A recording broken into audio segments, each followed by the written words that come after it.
If you're working harder than ever but still struggling to hit your first 10K month, you're making the same mistake that I see in 9 out of 10 businesses. After consulting multiple businesses, I've identified the main reason as to why entrepreneurs stay stuck at 2 to 5K for months. And in this video, I will show you the counterintuitive approach that helped my last 3 clients double their revenue whilst working less hours. So make sure to stay to the end. Lesson number 1, your mindset has to change. You see, running a business, being an entrepreneur, getting into things like property has been glamorized for all too long. When people want to start, they apply the same mindset that they have working in the corporate world into entrepreneurship. And it's the complete wrong mindset. You see, before becoming entrepreneurs, a lot of us have gone through the system. We've been programmed how to think, how to talk, how to navigate our life. You know, grow up, get a formal education, get married, and so on and so forth. When you become an entrepreneur, it's not like a 9 to 5 where your boss or your manager is telling you what to do day in, day out. This is a career field where you decide when you wake up, you decide when you want to go to bed, you decide how much work you're willing to put in, and also to beat the other competition. That's the reason why, according to statistics, we can see that 20% of businesses actually fail in their first year. And that number drastically increases as the years go on and on. And when we dive deep into why all these businesses are failing, we need to understand that it's down to poor market research, ineffective marketing, which I've highlighted, and I will add on poor systems, which actually leads to insufficient capital at the end of the day. And before we even get to the main part of the video, you need to unlock these things within your mind before you can see any piece of success. Firstly, it requires the right mindset. Now, what is this? As we've seen, according to statistics, it is not going to be a walk in the park. So you need to treat your business as if your life depends on it. In fact, Eric Thomas, a motivational speaker, actually says you got to want success as bad as you want to breathe. It's as simple as that. So the main thing is understanding that it's not going to be easy, but it can be simple if you listen to the right people and watch YouTube videos like this that can encourage you to keep on going on. So that's through mentors, books, and of course by subscribing to the channel. Number 2, you need to have a strong reason why and set large goals in order for you to stay consistent in the long run. If you get into it for small goals, you will have small outcomes. Whereas, if you get into it for large goals, then guess what's going to happen? You are going to have large outcomes. So what is a large goal, for example? For me, it was, being able to retire my parents. For some of my mentees, it was being able to travel way more. And for you, it may be any other reason that you want to insert within here, but it has to be a reason that will allow you to wake up early in the day and actually get your work done. And lastly, I want you to break all limiting beliefs. Now, what is a limiting belief? It is the mindset saying that you can't actually achieve what you've just set your mind on. That has been taught to us through, again, the traditional system, by people around us, our environment, and so on and so forth. So the first thing you need to do is to actually get yourself in the right environments. You need to surround yourself with successful people, showing you that it actually is possible. And contrary to what a lot of people say, I believe that every single day you need to remind yourself of who you will be if you allow your limiting beliefs to take over you. For example, if your limiting belief is that I can't make 10K per month, then guess what's going to happen? It means that you're probably going to be able to struggle with, bills. You're not going to be able to travel as much. For me, is a case where I won't be able to retire my parents. I don't want to be that guy. I want to be the opposite of that. So as much as we're describing the life that we actually do want through setting large goals, we need to also understand the life that we don't want if we allow our limiting beliefs to take capture of our mind. And to prove that this concept actually works, why is it that majority of students tend to actually save it until the last couple of days, if not the last week before an exam? It's not because of, the A+ that they can get by doing all the work that they should have been doing way back then. It's because they don't want to actually get the F or fail. As human beings, we're driven by fear and failure. So if you can reverse engineer that mindset of this fear and failure, then guess what's going to happen? When you start applying the right actions, you end up becoming the person that is able to attain their goals. Now, the second reason as to why a lot of businesses fail is because they don't engage in enough outreach. So we'll use the industry of property as an example, right? Property/real estate. Now, this is a niche that I and a lot of my clients are in, but the same concept applies to all businesses. And I'll show you exactly how. We're going to be going into the AIDA principle. If you're into marketing, I'm pretty sure you've come across this topic before. AIDA. AIDA. What it is awareness, interest, making a decision, and then taking action. It's the journey that your client will go through before they exchange any money with you. Now, number one, it's awareness. You need to be able to actually create awareness and show people that you actually exist. The thing is that you can be the best in the world at anything, any product or service. For example, in real estate, you can know all the property terms, you can know where to find the best deals, you can know every single thing, even more than myself or even the greatest people that do property in the entire world. But guess what? If people are not aware of you, then guess what? They're not going to be able to take any action with you. It's as simple as that. So you need to spend a ridiculous amount of time, way more time than you've ever thought of, actually increasing the awareness of your product and your service, being, for example, property and real estate. Now, on the topic of outreaching, there are only two ways that we have when it comes to outreaching. We have inbound and outbound. These are the only two ways to get clients. And I'll give you some examples of each one. So I'll put inbound here, I'll put outbound here. Inbound could be things like content, what I'm doing right now. It could be things such as ads. It could be things such as sending out letters in order for your clients to actually come to you, right? Now, outbound is doing things such as cold calling, or what we say cold DMs, which is sending messages to, you could say, strangers, right? In order to get their attention. And outside of that, you can also go to things such as networking events, so on, so forth, right? Now, regardless of whatever strategies that you decide to use to outreach to your clients, you need to make sure you're doing a ton of it so that you're doing what? You're generating more opportunities, where we're talking in social media terms, etc. You're generating eyeballs. So I'll give you two examples of inbound and also outbound. Let's say with inbound, you post a piece of content, someone watches your short form or your long form video, and out of those people, 100 people are now actually curious because they're now aware of your products and service. Now, guess what's going to happen? By the time they go to interest, these are out of the 100 people that have actually viewed the video, only a certain amount of them are actually going to say, you know what, I want to actually take action on whatever's been said. So for the sake of numbers, you have maybe anywhere from 50 to 80 people that would then actually go through to actually say, hey, I'm actually interested in your product and service, being, of course, property. Now, with those 80 people that say they're interested, you will have a conversation with as many of them as you can out of the 80 people. But guess what? You might only actually have, 10 people that actually want to make a decision to move forward with you on whatever you're selling. Now, you may be asking, okay, why is the number drastically decreased? It's simply because not every single person's interested is actually willing to make a decision to actually move forward on either what they said they were interested on, or even just move forward with you. This could be, for example, you didn't build enough like and trust with them. It could be that they're actually just not a liquid right now and can't actually make a decision. Or it can be something as simple as they didn't actually attend the Zoom meeting that you've actually planned with them. And after that, out of the 10 people, you'll be shocked to realize that probably only 1 to maybe 3 people out of that will actually take an action and actually purchase your item. The same thing applies to outbound. So let's say you're cold calling to get more properties for your clients. What will happen is that maybe you do 100 dials per day. You're calling on, Rightmove, on Gumtree and all these type of places.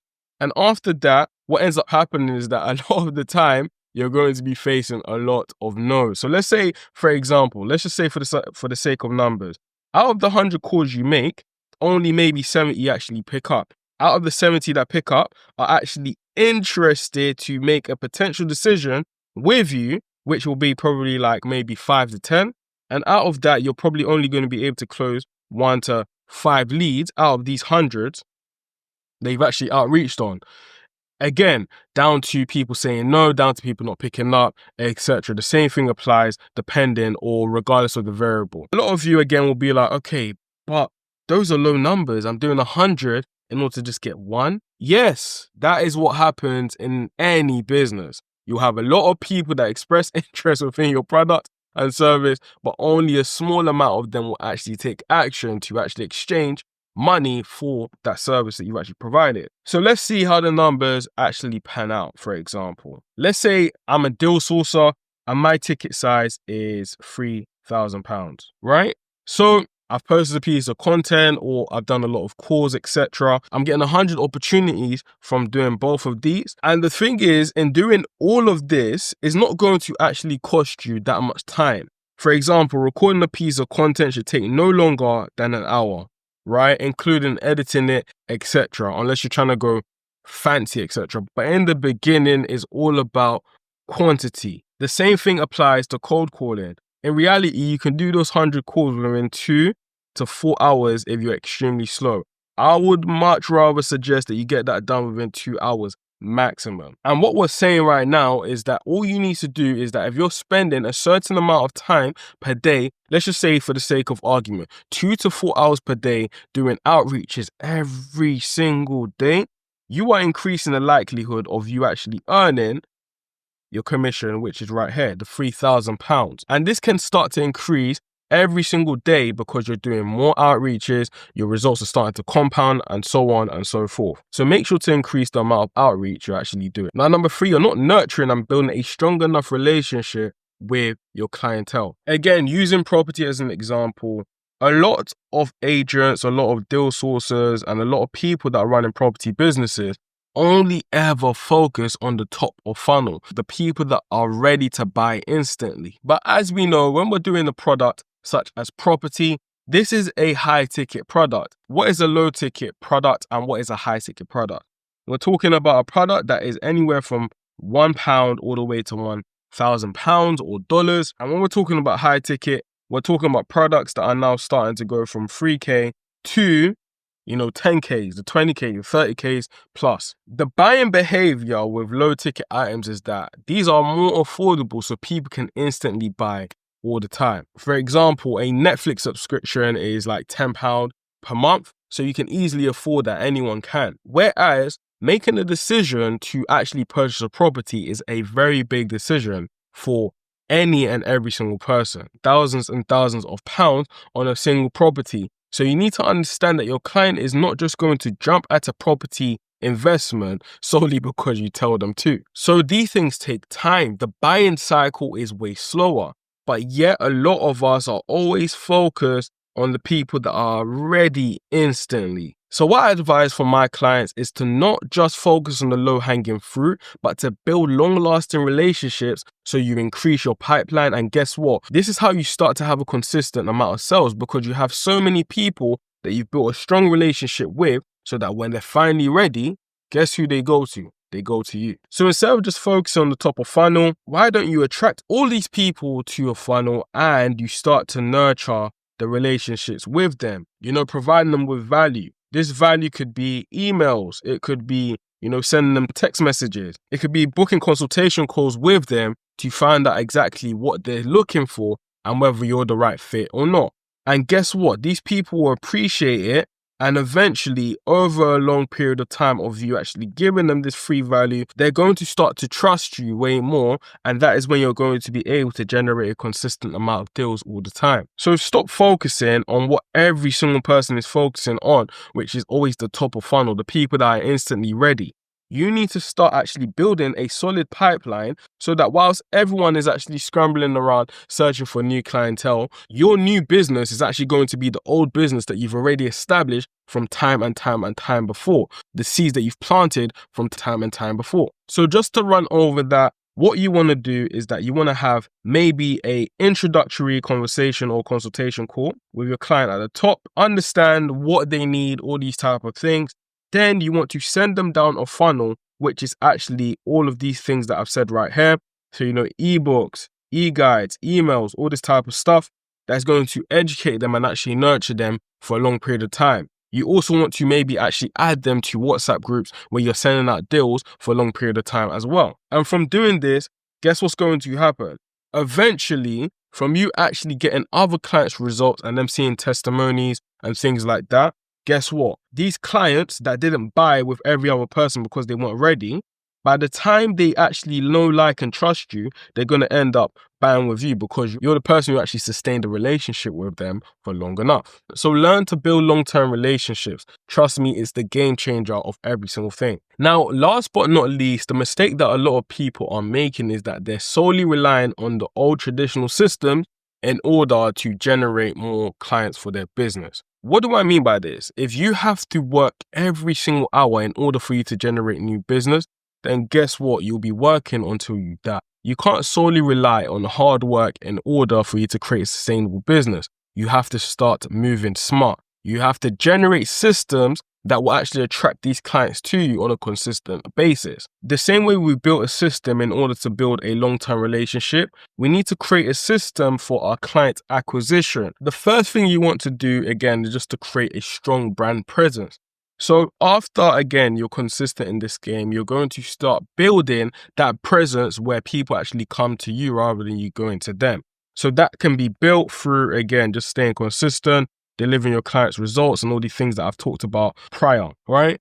From building that brand, you want to start actually building your email list, building your WhatsApp groups, and ultimately all sorts of data that you can actually tap into whenever you need to. For example, let's say if you build up 100 clients and out of those 100 clients, you have 10 clients that are very, very solid and are going to always take a deal from you. Guess what? You can always source them deals on a regular basis. From building this data, it will come over time. Number 2, you want to actually start using CRMs and other systems. Now, this is the biggest game changer that I actually help my clients actually do, which is build a CRM, which is a client relationship manager, and actually build systems that will allow them to not only get the lead, but to nurture the lead. Meaning as soon as a lead comes into your database, it's actually sending out messages, sending out emails automatically, and then setting up the appointments simultaneously. The sooner you get to lead, the more likely they're actually going to deal with you rather than dealing with other people.